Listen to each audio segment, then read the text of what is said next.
સુરત લાજપોર જેલના જેલર તરીકે ઓળખ આપી પૈસા માંગનારની અમદાવાદથી ધરપકડ કરવામાં આવી હતી. જેલમાં આરોપીને વીઆઈપી સુવિધા આપવાનું કહી એક કેદીના પત્નીને જેલરના નામે ફોન કરી રૂપિયાની માંગણી કરતો હોવાનો ફોન કોલ્સ સોશિયલ મીડિયામાં વાયરલ થતા અનેક ચર્ચા ઉઠવા પામી હતી.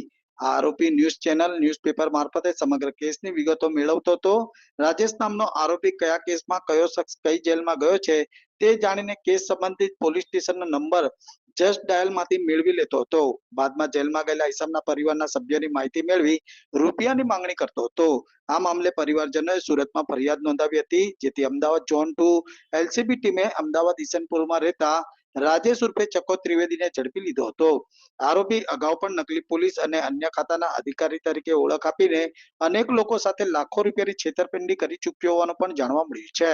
હાલમાં આરોપીને એલસીબી ટીમે સુરત પોલીસને સોંપતા વધુ પૂછપરછ શરૂ કરવામાં આવી હતી. તારીખ 15/11/2025ના રોજ સચિન પોલીસ સ્ટેશનમાં એક ગુનો દાખલ થયેલો હતો. એમાં અજાણ્યા વ્યક્તિના વિરુદ્ધમાં ગુનો દાખલ થયેલો હતો. એ અજાણ્યો વ્યક્તિ એના મોબાઈલ ફોનથી લાજપોર જેલમાં એક અડાજણ પોલીસ સ્ટેશનના ગુનાના કામે 3 આરોપી જ્યુડિશિયલ કસ્ટડીમાં હતા. એના સગા સંબંધી પાસેથી જેલર તરીકે ઓળખાણ આપી અને એમની પાસેથી પૈસાની માગણી કરતો હતો. જે અનુસંધાને આ અજાણ્યા વ્યક્તિ વિરુદ્ધમાં ગુનો દાખલ થયેલો હતો. ગુનો દાખલ થયા પછી ગુનાની તપાસના કામે જે નંબર ઉપરથી ફોન આવતો હતો એનો સીડીઆર મેળવવામાં આવ્યા અને બીજા મુદ્દાઓ પર પણ તપાસ હાથ ધરવામાં આવી. દરમિયાન અમદાવાદ શહેરના ઝોન 2ના ડીસીપી સાહેબની એલસીબીની ટીમ છે, એમને સ્પેસિફિક બાતમી મળેલી હતી. એ બાતમી આધારે એમણે આ આરોપી જે છે એને ઝડપી પાડ્યો હતો. આરોપીનું નામ છે રાજેશભાઈ નરેન્દ્રભાઈ ત્રિવેદી કરીને એમનું નામ છે. એ મૂળ સુરેન્દ્રનગરનો રહેવાસી છે, પણ હાલ ઈસનપુર અમદાવાદ ખાતે રહે છે. આ આરોપીની ત્યાંથી કબજો લઈ અને સચિન પોલીસ સ્ટેશનના ગુનાના કામે એની ધરપકડ કરવામાં આવેલી છે. તપાસ દરમિયાન જે માહિતી મળેલી છે અને જે આરોપીના વિરુદ્ધમાં જે ગુના દાખલ થયેલા છે એની હકીકત પણ મેળવવામાં આવેલી છે.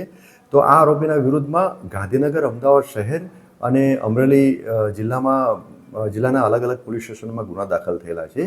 ભૂતકાળમાં આ આરોપીએ પોલીસ તરીકે ખોટી ઓળખાણ આપી, મહેસૂલના અધિકારી તરીકે ખોટી ઓળખાણ આપી અને ફૂડ સેફ્ટી ઓફિસર તરીકેની ખોટી ઓળખાણ આપી અને આ રીતના પૈસા પડાવતો હતો. એટલે આ રીતની એની મોડસ ઓપરેન્ડી જે છે.